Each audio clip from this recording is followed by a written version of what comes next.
Hey, this is Steve in Dallas, Texas. It's Saturday morning, my friend, and you are listening to Light Talk. Good morning. This is Zach in Washington, D.C. Today we are discussing projectors and pixels. Money is no object. That's always a good topic. Equity in COVID, and episode 2 of Bobby Danger, the lighting guy. All on Light Talk. And this is Ellen in Philadelphia. And if you don't already know, you are listening to Light Talk. And we are the Lumen Brothers and Sistah. Yeah. That's right. One of our sisters is back. Man, that's great. Yep. Welcome, everyone, to episode 235. We got a lot to talk about today, but I know we have some industry news. Zach, Ellen, you want to kick that off?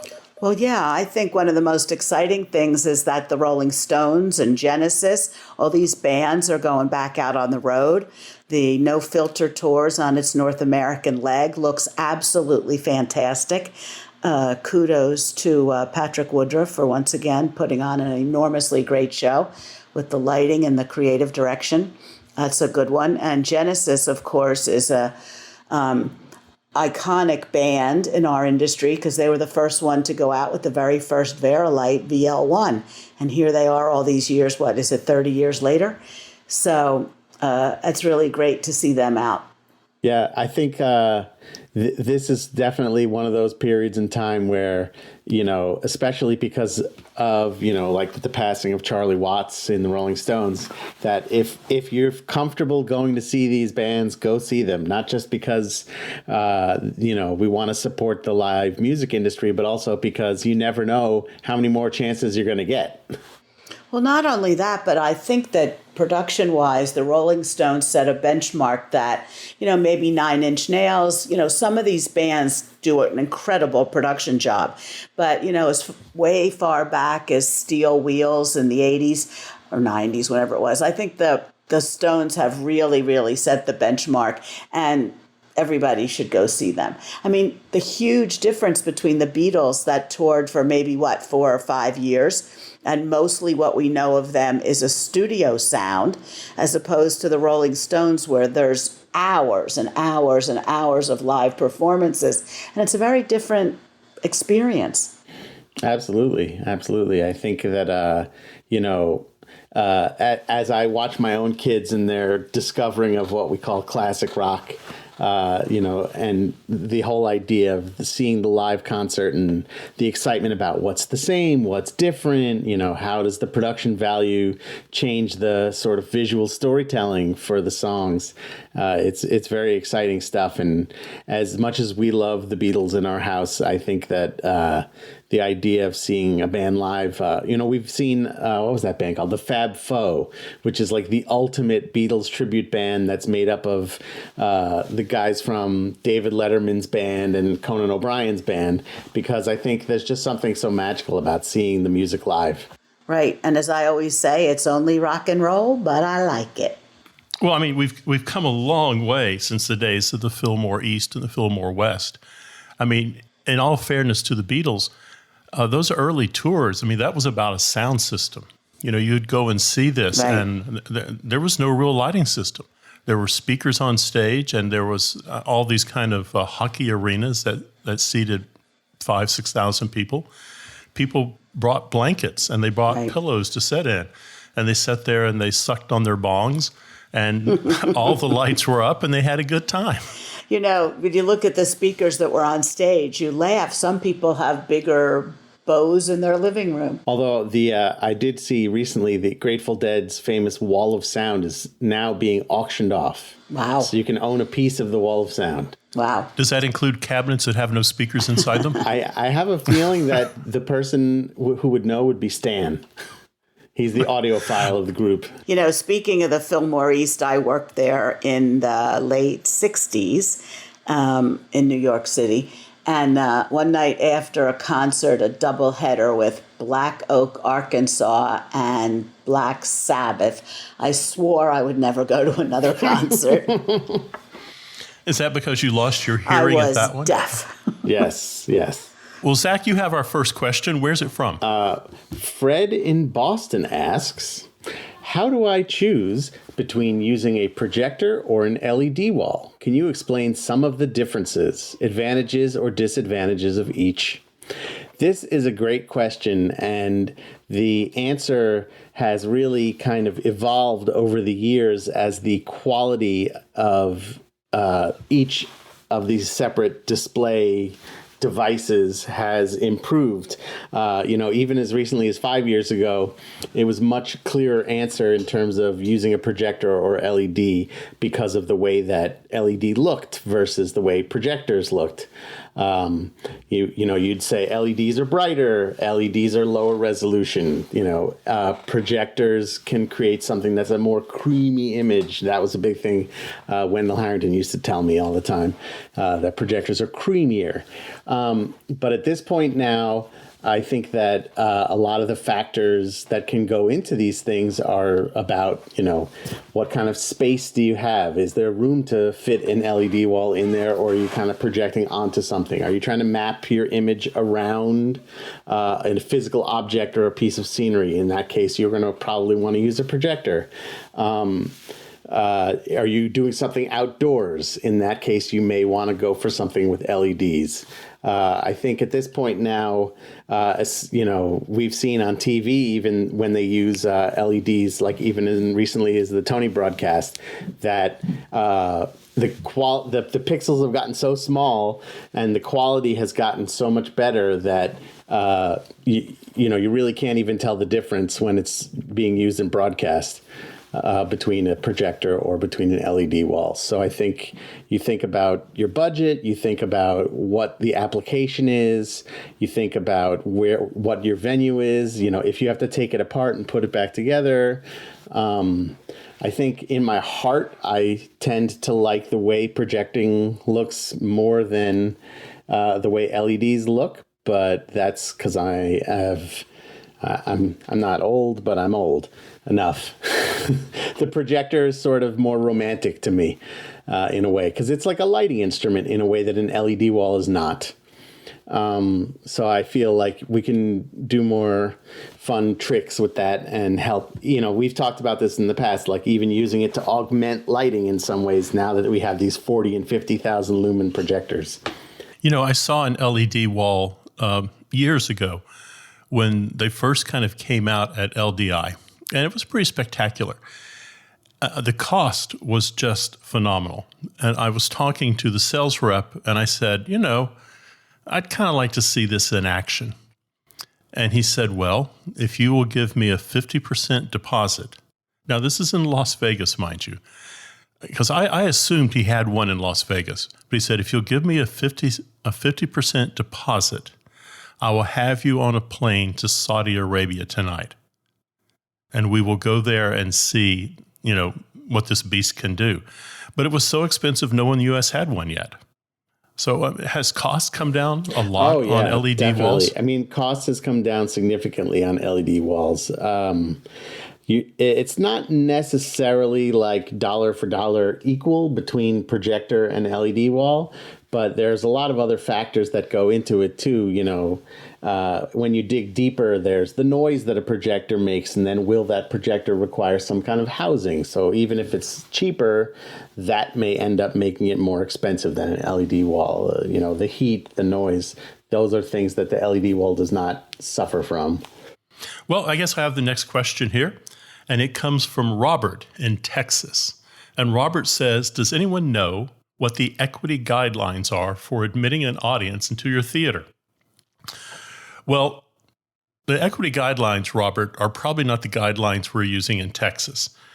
As far as Texas goes, I've looked at a number of theaters, and they're still talking about some pretty severe social distancing. So they're not trying to pack an audience in there yet.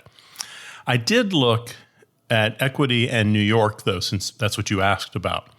And let me read a little press release here from them. This says the owners and operators of all 41 Broadway theaters in New York City will require vaccinations for audience members, as well as performers, backstage crew, and theater staff for all performances through October 2021. Masks will also be required for audiences inside the theater, except while eating or drinking in designated locations. Under the policy, guests will need to be fully vaccinated with an FDA or WHO authorized vaccine in order to attend a show and must show proof of vaccination at their time of entry into the theater with their valid ticket. For performances in 2021 and beyond, theater owners anticipate a review of this policy, and this may include a relaxation for certain provisions if the science dictates.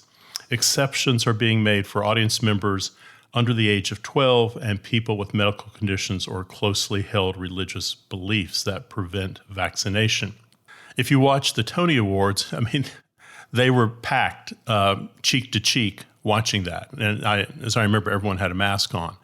So I think you're going to have to check with your local city council and medical board on what the requirements are. What about Washington, D.C. or Philadelphia? What's happening in those two cities? Yeah, I mean, it's very similar in Washington. I think one of the things that has sort of come out of this is there's now like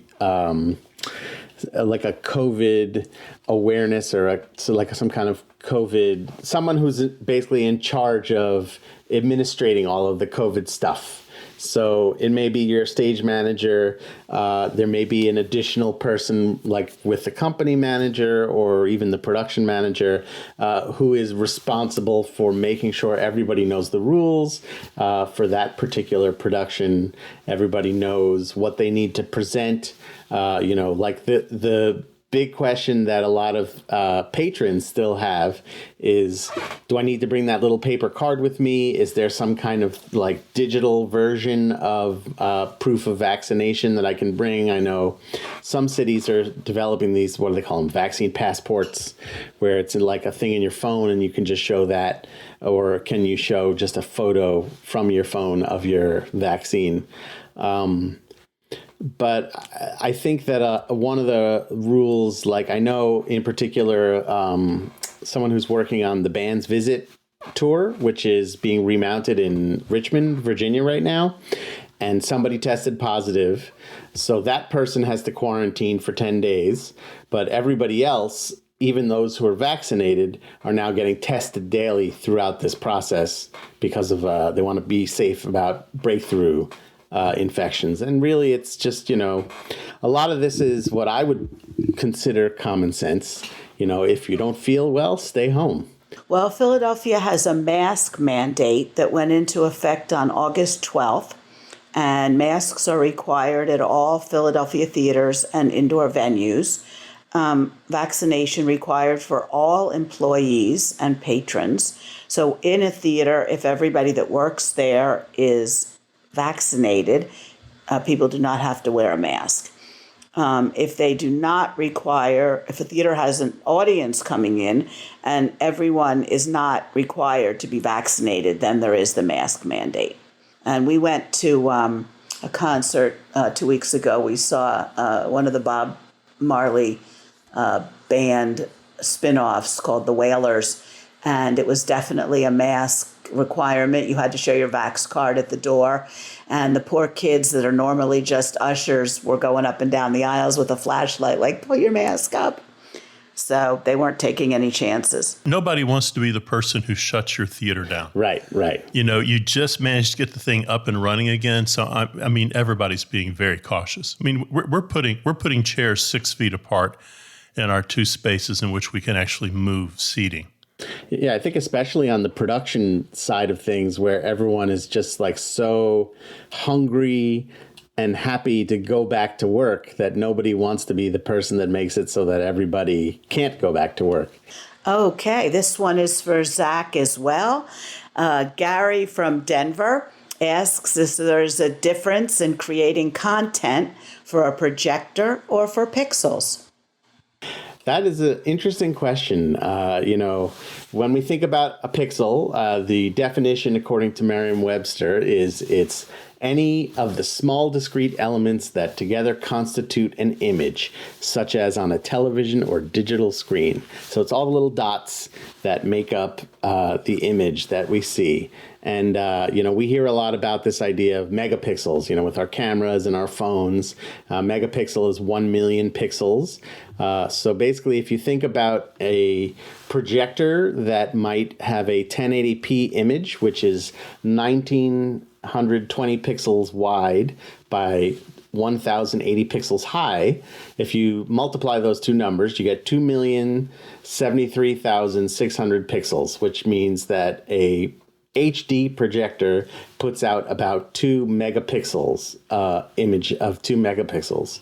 Now, considering that even now we might have a 4 megapixel or a 4K projector that we think is sharp and crisp, the human eye can see 576 megapixels. So that's 576 million pixels. So we're still pretty much light years away from achieving that. But the good thing is that most of the time when we go to see performance, we're not just looking at the projections. Hopefully we're not just looking at the projections. Otherwise, someone's made a big mistake. And our eyes tend to be very forgiving, especially when things are moving around. Your eye is not the most perfect lens that there is. So that's why that sort of 4 to 8 megapixel image looks very, very sharp and crisp and photographic to us, because really we only see the sharpest through the center of our eye, not to the sides. So when you're looking at an image, the things that are off to the left and right in that image are not as sharp as what is in the center. So projector is the device that deploys these pixels, that takes the pixels that are on your computer or on your hard drive or on your CD-ROM or DVD and puts those images using a fancy light onto another surface. And the image itself is made up of pixels, and we figure out the width and height of that, and then we can multiply those to figure out how many megapixels this image is. So basically, that's the short answer for that. So you mean all the way back to like Pani projectors and all the image was still see, that's pixels. different. Ah. See, because Pani projectors use film. Now, if we have any listeners who remember Pani projectors, they all get like bonus credits here. And in the world of film, there's no such thing as pixels, really, because those images are not made up of the same kind of tiny dots because of the way that the paper and the chemical emulsion goes to create those kind of those transparencies. They weren't created in a digital way. They were all, even when they were, it usually had to be photographed to ultimately get it onto that sort of plastic slide to project it. So it was not necessarily calculated in the same way that you would calculate pixels from a digital projector. If you need a Pani projector, the person to go to is Brackley Frayer at the University of Nevada, Las Vegas. About 15, 20 years ago, maybe, one of the theaters changed their shows and told him, I think they gave him 25 or 30 Pani projectors. If he would just come haul them away, he could have them. Don't tell Wendell. She probably knows. The very first show that I worked on professionally used slides. The second show used Pani projectors. And then after that, I've only done digital. So I'm very proud to have sort of bridged that gap as things moved from one to the other. I think we're all aging ourselves here. You are listening to Light Talk, and today we have a special presentation from the Lumen Community Players, Episode 2 of The Lighting Guy. Hang on to your sea wrench, true believers. It's time for Bobby Danger, the Lighting Guy, starring Bobby Danger, a.k.a. the Lighting Guy, and his two assistants, Bucky and Becky. And now, Episode 2, The Terrible Tempest. For 3 days, Bobby Danger, along with Bucky and Becky, had labored to light William Shakespeare's The Tempest. But perfection had escaped them. The opening was weak and lacked a certain depth to truly set the tone of the play. No one was happy. Tempers were short and harsh words had been spoken the night before, and tension was mounting among the cast and crew. The opening scene, the very tempest itself, was indeed a terrible tempest. But what to do? Bobby Danger turned to Bucky and said, "Let's see that opening again, Bucky." But lighting guy, we've seen it a dozen times already. "Quiet, Bucky. Playback mode, please." And so it began. The stage changed to a dim purple. In the distance on the horizon, a dim flash of lightning. A touch of green light came to life and was followed by another flash of lightning. The director was the first to speak. Hold, hold, hold. I need a tempest, not a bunch of flashing lights. I need a magical storm. A tempest. Must I cancel opening night? As if on cue, cast and crew, already pushed to the breaking point, erupted into shouting and pushing and accusing each other of sabotaging the production. During the confusion, Bobby Danger, our lighting designer, stepped into a lobby bathroom. With a blink of an eye, Bobby Danger was out of his khakis and fancy silk tie. He was out of his sport coat, and he removed his Rolex. Then he slipped on black, baggy, multi-pocketed cargo shorts, a black mesh t-shirt, a black spinal tap baseball cap, and around his left thumb, he placed a silver skull ring. Bobby Danger, mild-mannered university assistant professor, non-tenured, had become the lighting guy.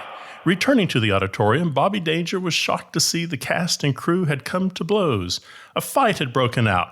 Becky had just delivered a karate chop to the choreographer, who now lay unconscious on the stage floor. Hi-ya! She then spun and landed a well-timed wheel kick to stage manager Tracy's head, who fell with a loud crash. Who's shouting in the headset now, Tracy? Becky's brownie training had finally paid off, and now she and Miranda were circling each other, both looking for an opening. I got this, lighting guy. Just save the show. That moment was all the lighting guy needed. The lighting guy reached into one of the 17 pockets of his cargo shorts and pulled out a thumb drive. Handing the thumb drive to Bucky, he said, "Bucky, program like you've never programmed before. Sync this up with our lighting cues." But lighting guy, what is on this thumb drive? "Quiet, Bucky. Just do it. For Pete's sake, just do it. Do it now, man." Wow, lighting guy, it's a soundtrack. "That's right, faithful programmer. I have been minding my time, waiting for the right moment. And now it's time to pull out the aces. My friend Sound Guy gave me this before we started the tech, just in case we might need it." All ready to go, lighting guy. Just give me the word. "Playback mode, Bucky, and go." And so it began. As the lights dimmed, the fighting stopped, and all eyes turned to the stage. The stage changed to a dim purple. In the distance on the horizon, a slight, dim flash of lightning. And now a rumble of distant thunder was heard. A touch of green light came to life and was followed by another flash of lightning, followed by the roar of thunder. The tempest had begun. Still recovering from Becky's golden crane blow to his head, the director stumbled to his feet and said, Thank you, lighting guy, for saving our show. "I don't need thanks, good artist.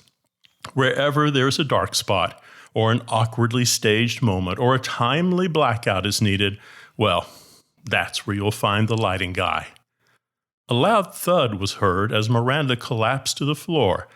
Becky was settling old scores. Hi-ya! Tune in next month for episode 3, The Terror on Stage Right. Oh, I'll be sure to do that. Yes. I feel like I know this guy. Yeah, everyone knows that guy. It's the cargo pants. You can't get past the cargo pants. It's the thumb drive. Oh. Personally, I would have slipped into some Lululemon yoga pants, but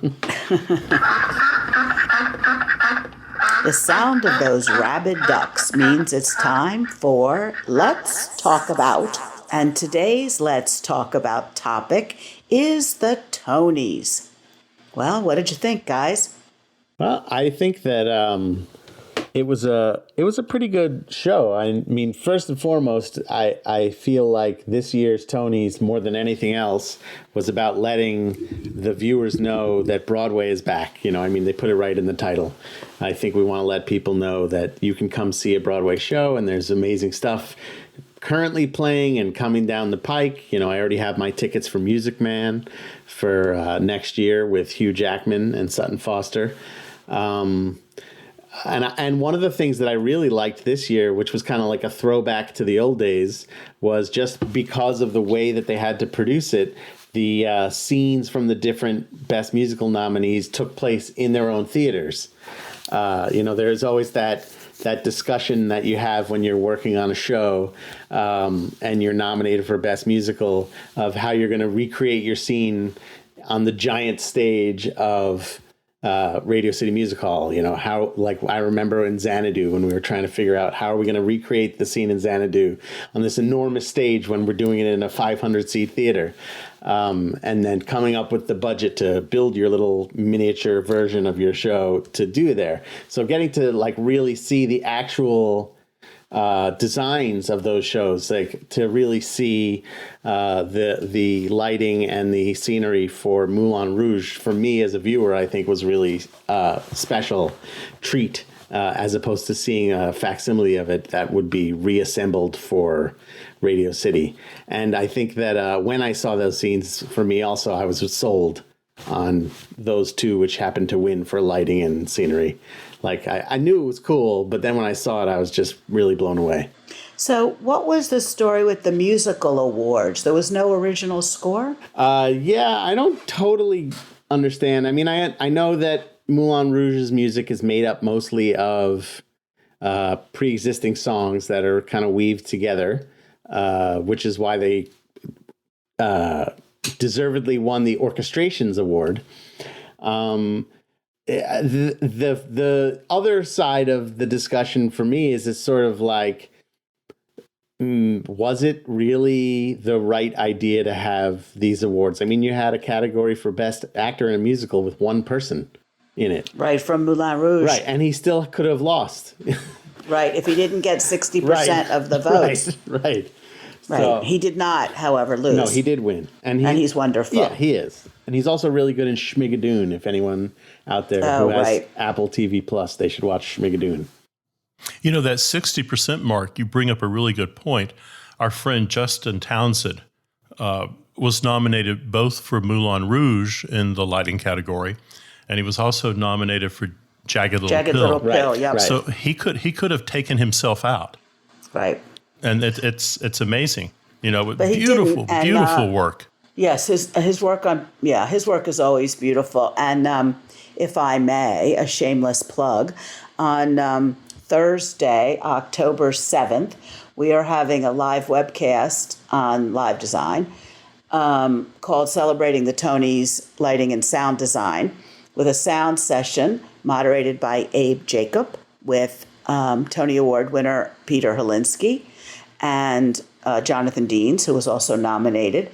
And on the lighting side, it'll be Justin Townsend talking about his award-winning work on Moulin Rouge. So go to livedesignonline.com and register for that. It's going to be wonderful. Yeah, absolutely.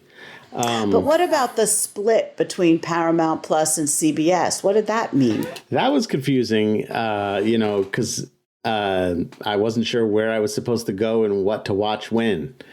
And I guess also because it was on a streaming platform, you could only watch it live at first.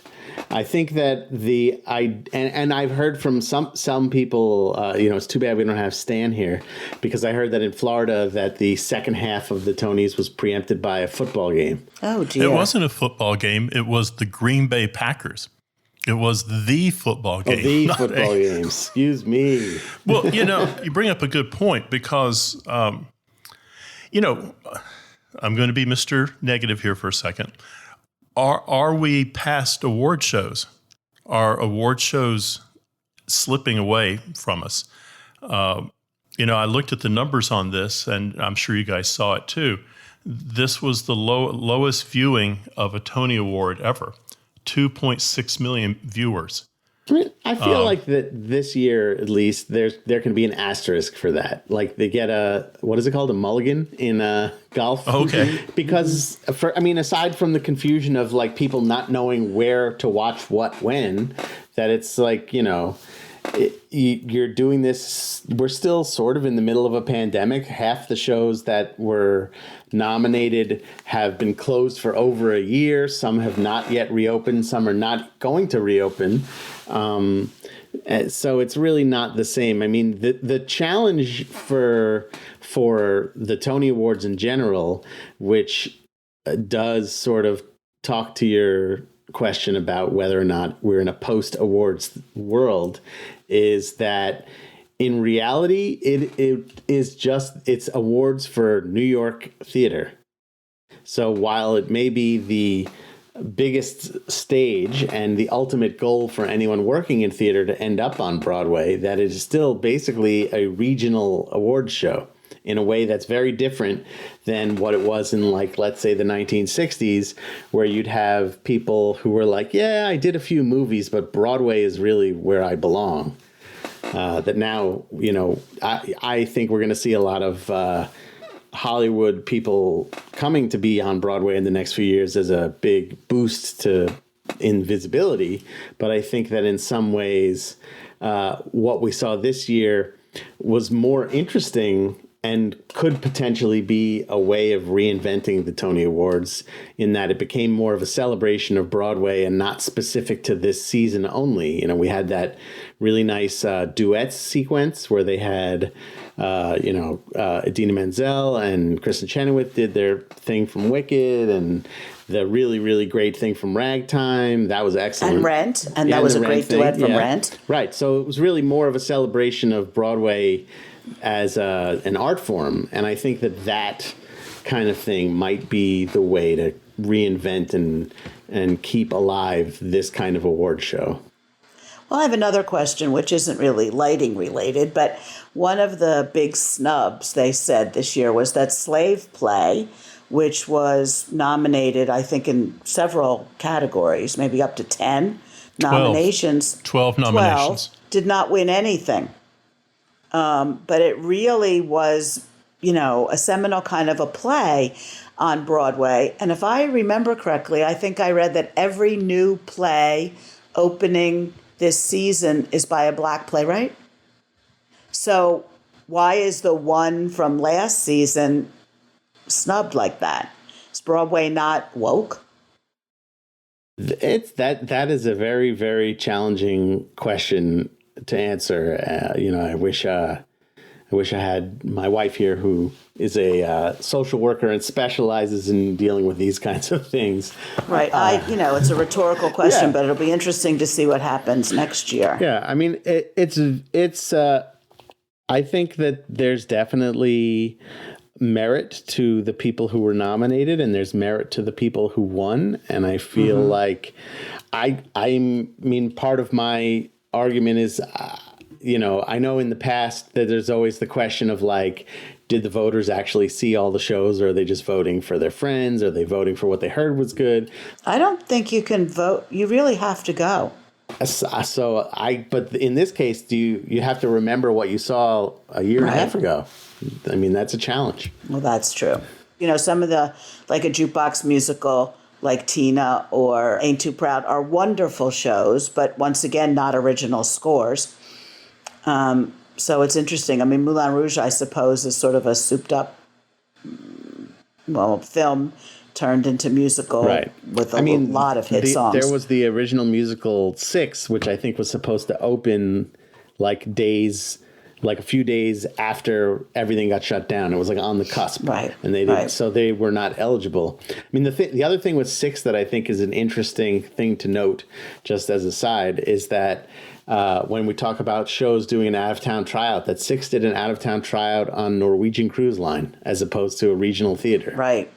I think that's very interesting because you get a lot of people from a lot of different places. Right. And I think that that's a model where we might see more of. Interesting. You and David called it right last week. because you had seen American Utopia before I saw it. Mm-hmm. And if you noticed last night, there it was, American Utopia with the special Tony Award. Yep. Well, it's a brilliant piece, really wonderful piece. Yeah, they've reopened for a 6-month run now at the St. James Theater. Right. I mean, that kind of piece is something that I think is really important for Broadway, in that you brought all these things that don't necessarily, we don't think of as traditional Broadway. You've brought people who've never worked on Broadway before, and because they're unaware of the rules, that they don't even know they're breaking the rules or changing the rules, and they can do something completely fun and original and unique and engaging that tell the rest of us, like me, who is like thinking about Broadway in the more old-fashioned sense, that there's all different kinds of ways to entertain an audience. And I think that that's really a wonderful thing, and I love to see more of that in the future. Right. And then you have Lin-Manuel Miranda. I don't know what his pitch was on Hamilton, but getting to go perform the song for Barack Obama at the White House sold it. Yeah, absolutely. When do you think the Broadway committee is going to, the Tony committee is going to change their position on designers? You know, it seems to me that years after you've seen a show, Tommy, for example, I will never forget the opening sequence that Wendell Harrington has done. And I don't think I'm alone in this. I think a lot of people go to Broadway and they see shows, and long after they've forgotten who sang in them or acted in them, they remember scenery, lighting, costumes, sound, projection design. And again, this year, it's like, oh, yeah, we got some designers hanging out in the green room, and we're going to ramble off their names really fast. And, it's like, one reviewer said it was like an announcer giving you names from a pharmaceutical. It was the pharmaceutical side effects at the end of the commercial. It just seems a shame that they can't seem to find, 10 minutes in the evening to let these people accept their award and be honored for the achievement that they've done. Right, and the stage would be awfully sad without them. It's true. I mean, they used, for the time, there was a couple of years where they would do like the awards for designers in the hour before the broadcast. So they would actually get a chance to speak, but nobody would hear it. But the nice thing is that the American Theater Wing put all of those speeches up on their website. So if you did want to hear what those designers had to say, unfortunately you had to go dig around for it, but that it was actually captured for posterity, that it's out there to be seen. Well, I remember one year they ran it as sort of little vignettes in the middle of the real broadcast. Right, yes. Well, I think it's, going full circle back there, Zach, it's how you began this. How does the design team figure out how to move their show to that stage and find a budget and capture the essence of that show for those few minutes at Radio City Music Hall? They're reliant upon these people to deliver the goods, whether it's on Norwegian cruise lines or at the Winter Garden. But the flip side of that is that from a marketing standpoint, the more awards your show is nominated for, the better that looks on that big marquee. You want to say nominated for 12 Tony Awards, not nominated for 11. So we may not celebrate the the lighting designer or the sound designer on the Tony broadcast, but I think that producers are certainly happy that sound design is back as a category, because that's another number they can add to the total. And when they add projection design, that will be one more. Sure. And when is that day going to come? I think it's scheduled for next Thursday. No, I don't know. I mean, the other part of that is the joke that I often make is, when you listen to the orchestra, you want to be able to enhance your experience of listening to an orchestra. You want to be able to understand and appreciate the different instruments that are in it. So if you're listening to, Rhapsody in Blue, that little clarinet thing at the opening, if you know that it's a clarinet and maybe you even know who the clarinetist is that's performing it, that's going to enhance your experience there. And if you went to see it and that person didn't show up and there was no clarinet, you'd be like, there's a hole in this music. There's something missing from it.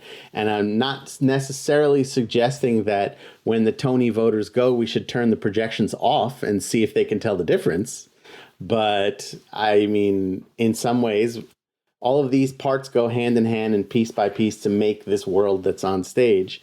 And if we can, learn how to appreciate the different elements that make that up in a better way, then maybe we'll be able to identify things more independently in terms of rewarding people for their efforts. It's interesting you say that, because with Hamilton, I think 3 of the 4 designers won a Tony: lighting, sound, and costumes. The set, however, did not. Nominated, but not a winner. And there was a campaign at the time called Tony, Can You Hear Me? Because when the Sound Awards were taken away. And I wrote a little piece for Live Design called Tony, Can You See Me? And I'm like, how on earth could they not award that set, which is the envelope for the most brilliant production that's been on Broadway probably ever, in my humble opinion. And I thought that without the set, the lighting, sound, and costumes would have been adrift, really. Yeah. And it is a package. It's absolutely a package. Yeah. I mean, that's why some people say they wish that there could just be like a best design award, because it's about the teamwork. I mean, in theory, as a designer, I can certainly look at the collected work and say, well, that's a beautiful set that's lit poorly. But when you get to the level of these Tony-nominated musicals, it's like everything is working together so perfectly. It's like it's like a fine watch movement, and if any spring or cog is missing, then the whole thing would fall apart. But it all is every contribution is holding the rest of it together.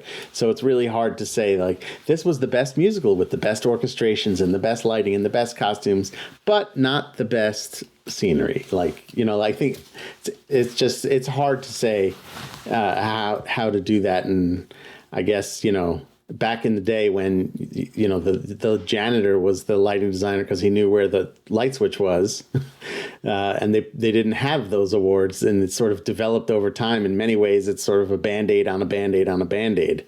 So rather than figuring out new ways to define how to reward these individuals for their efforts, they just keep adding more categories. So maybe adding a projection category is not necessarily the right way to approach this, but who knows? We'll see. All right. Well, Zach has our next question. So Barbara in Port Jefferson asks, I'm working on a musical at my local theater with a very limited budget, and we only have one spotlight operator. Do you have any tips or tricks on how to handle duets or songs that feature more than one performer? So this, I think, I'm sure Steve has plenty to say about, and this is a problem that is not just yours, Barbara, in Port Jefferson. I think that we've had this issue on Broadway in New York. It just all comes down to the creativity of your lighting designer and your spotlight operator. So what do you think, Steve? Well, I mean, there's a lot of ways to solve this problem. And the first thing is the director has to be on board, because it really is the director who's going to provide a lot of the solution to your problem. I think, so you've got one follow spot. So obviously you can bounce around the stage and pick people up, but that's not going to be very satisfying, I think. The director can stage his play or his musical so that people have a home base to go to sing. Maybe you have a down left and a down right special and something at center. Sometimes the director is going to stage the performers together so that they're not wandering around the stage. You can also go kind of nuts, and maybe you can do a musical without follow spots in it. Rather than trying to make one follow spot kind of do something poorly, just I don't have any follow spots. And you start creating an environment and, as David says, an atmosphere for these numbers to take place in. So I would look upon this, and I truly mean this, I would look upon this as an opportunity rather than this is a problem. Steve, I think that the first thing you said is absolutely key about having the director aware and on board about this, because I think first and foremost, since in that designer-director relationship, you want to manage the expectations too, and you don't want, like, the third day of tech when the big duet happens and the director turns to you and says, why is the leading man in the dark, to then tell him, after 3 days, we only have one follow spot. That's why I can't do that. It's a team effort to figure this out. And you may find that you have a very inventive follow spot artist as well. You know, when we first did Rock of Ages off Broadway, we only had one follow spot and we didn't even know it. It felt like we had three. She was so good at catching everything that needed to be caught. So, you know, I think that it just takes a little extra thought and time and trust and patience to make sure that everything that needs to be illuminated is. So, Ellen, I think you have our last question today. I do. Claudia from Chicago wants to know how to pick a lighting console, and is price always a deciding factor? In some ways, this is like the Mac versus PC question.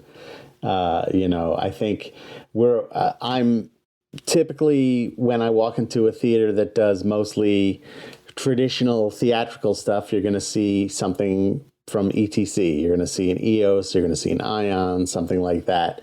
And then when you walk into a theater that does more large-scale events and corporate stuff, you're probably going to see some kind of Grand MA. Thinking about the kind of people that are around that you're going to hire, I think is part of this, the kind of shows that are coming through. You know, if you're bringing in shows that, like a Broadway touring house, let's say, they're most likely going to be created on an ETC console. So you're going to want to have some flavor of that, is my guess.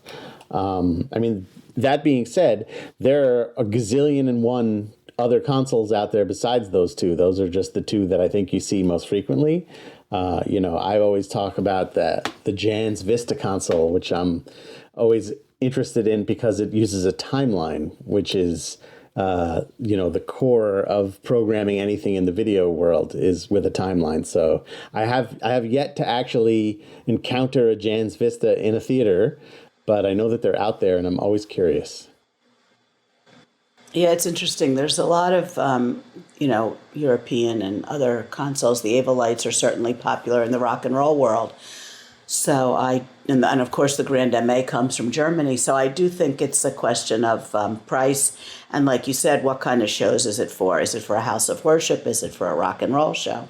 At the university level, Steve, what do you see often as the console of choice? Because that's another factor is, you know, if you're talking about like people that have just come out of grad school, what's the console they know? Like, what's the console they had that they know?